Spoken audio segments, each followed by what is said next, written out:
For me, what always drove me was really, I call it like just experiencing life and being a person.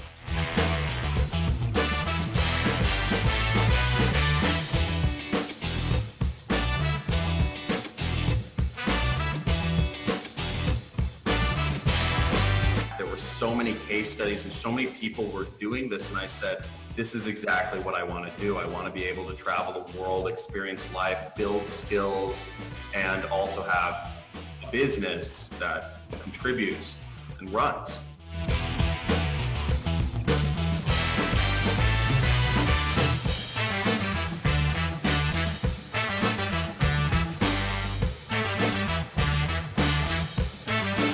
All of these businesses, some would make a little bit of money, but they'd only work for like a little bit. I did affiliate marketing, and I could never get something that was like sustainable.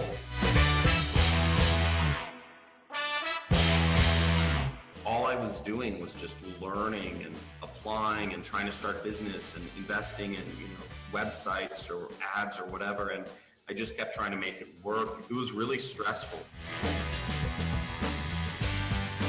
It's not that hard. I think it's the concept that's really jarring to most people.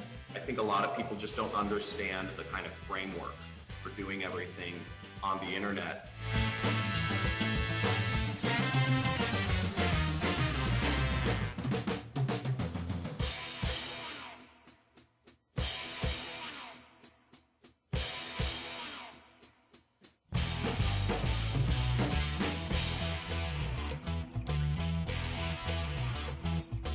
Over 50 countries: Colombia, Brazil, Morocco, Egypt, Fiji, Dubai, Germany, all across Europe, Thailand, New Zealand.